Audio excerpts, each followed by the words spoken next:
Hey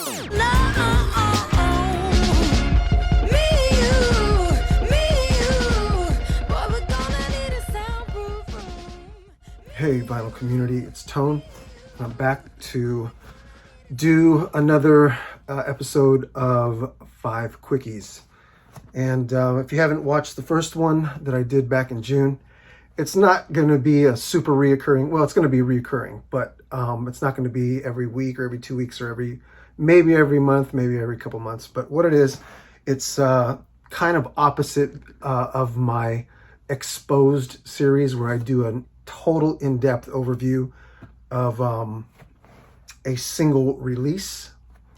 My Exposed number 1 was on the Dirty Honey LP, and my Exposed number 2 was on the Brown Acid box set.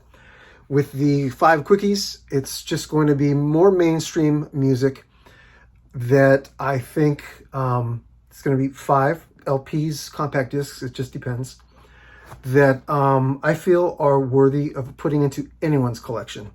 Most of the time, the 5 Quickies are going to be mostly more mainstream stuff.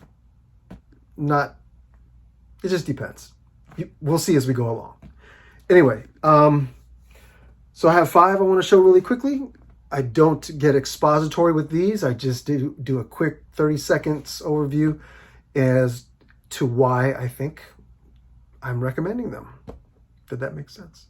Anyway, so let's start. The first one I want to show is a French release by a French pop / soul / disco band, and that band is Leatrice. And this is a 2001. Oh, by the way, when I do the 5 Quickies episodes or series, it's going to be things that are recent. It's not going to be things from last year or the year before. It's things that have been released in the past month or 2 or 3 or 4, something like that. And so that's what that is. Brand new stuff that's out that I've been able to pick up and put into my collection that I think are worthy of recommending. Anyway, back to Leatrice. Leatrice, this is their album Taco Subo. I think I've only shown one. I've seen one person show this, and that was Monsieur David Guerre in Paris, in France. And I think he showed this, he picked this up, and I was able to pick it up. This is an amazing band. They've been around for about 10 years. They are based out of Paris. I think they have 2 other releases before this. This was released earlier this year, maybe in spring, early spring. And this is an amazing pop disco soul record that is maybe kind of reminiscent a tiny bit of Jamiroquai. All of the lyrics are in French. The lyrics are not over inundating. Every single song on this album is absolutely fantastic. You could just play this while you're chilling, while you're cooking, while you're having a listening session and really get in, because the instrumentation is fantastic. It's electronic, of course, for the most part.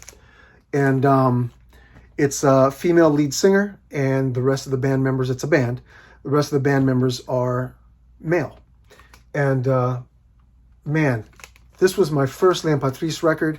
I had heard of them before, and until David showed them, I wasn't going to pick it up, but I did. And I was so happy I did. I actually have it on compact disc as well, so that when I don't want to flip, it's double LP. So when I don't want to flip that, I could just put that in. However, sounds fantastic on vinyl. The pressing sounds great. The mastering is great. And like I said, every single song on this album, I just got the black vinyl version. I don't think it comes on anything else. I think it just comes black. But highly recommended. 2021, Leatrice, and the album is Taco Subo. It's not cheap. Most of the time, if you are in North America or in Asia, you're going to have to get this from Europe, unless a local dealer has got it in. Sometimes you luck out here in the United States because there's a lot of big online companies that will order stuff like that, imports, and sell them. Highly recommended. Leatrice, Taco Subo. Next was an album that was released last month. It's about a month, going on a month and a half old. I haven't really heard or seen anybody talk about it, but I want to tell you, this album is really good, and that is McCartney 3 Imagined. I pre-ordered it months and months and months before it came out. I was really skeptical on what it was going to be like because I've really critical of McCartney 3 in a positive way. I've defended it so many times. I never got to do an expository overview of this. I didn't think, or of McCartney 3, I didn't think it needed it. And I was a little skeptical when they came up with this concept. So I waited, I bought it anyway. I'm not a Beatles completist. I do have a healthy Beatles collection, and I take in the things that I think are necessary for me to have for each of their pressings, and that's it. Yeah, I have several pressings of each. I'm not any of the solo album completists with the exception of McCartney. I am a Paul McCartney completist, and so I was going to get this anyway, and I was so pleasantly surprised. Every song has been done and changed just a little bit with featured artists that you wouldn't expect to be on a Paul McCartney record. And this thing works, and it works beautifully. Two of my favorite songs are probably the song Slidin'. The original song Sliding on McCartney 3 is it's a slower BPM, slower beats per minute than the one that they redid for this version. The one on McCartney 3, if you took McCartney off it and you put a modern day rocker on it, you could actually construe it as almost like stoner rock. It's really weird. They sped up the production. They added to the production. It's a remix by EOB, who I believe is a DJ producer. And man, does this thing work so good. The other ones that I like were Find My Way. I love the original on McCartney 3, but this one is with Beck, and it works so well. Lavatory Lil. Again, the redo on that with Josh Homme, fantastic. Highly recommended. McCartney 3 Imagined. It's all the songs from McCartney 3 that have been either reproduced with featured artists, and fantastic. Artists like the ones I've mentioned. Pretty Boys features Khruangbin, Phoebe Bridgers. Who else is on here? Anderson .Paak. It's fantastic. Highly recommended. 2021, July 2021. Get it if you can. The next one I want to show has, I believe, has just been totally ignored. It's been out about as long as the McCartney album has, and that is the brand new album from Leon Bridges, Gold Digger's Sound. Boy, does he venture away from the sound of the first album and the sound of the second album a bit? Yes. The first album, you could literally throw it back to 1965, 1966, and you would not think that it came out at any other time than that time.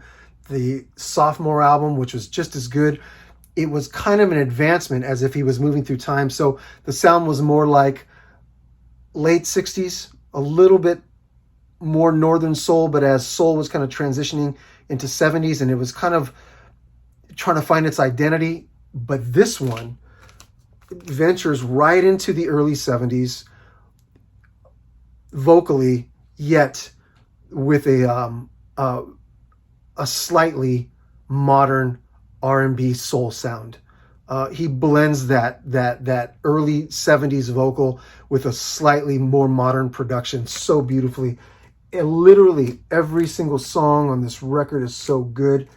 Leon Bridges, Gold Digger Sound, July 2021. The first single is Motorbike. I'll put the video, so you can listen to it and see it. Just a brilliant, brilliant, brilliant album. Every song is beautiful, beautifully written, beautifully produced. It's just not getting the push that it should. And Leon Bridges is just a force to be reckoned with as a soul vocalist. He does not fall short here. He changes it up just enough to keep us interested and wanting a little bit more. Fantastic. Fantastic. Leon Bridges, Gold Digger Sound. The next one I picked up really reluctantly. And man, I'm glad I did. I'm not this huge Edie Brickell fan. I like Edie Brickell. I like the stuff from the 90s. I don't listen to it a lot, but when I saw that her and the New Bohemians put out a brand new album, this is Hunter and the Dog Star, 2001, Edie Brickell and the New Bohemians. I took it because I picked it up in store actually, got a really good deal on it. Boy, was I shocked. I mean, they're a great band, fantastic songwriting, indie folky, poppy folk. But this thing, the songwriting, she just went overboard on the songwriting. It's fantastic.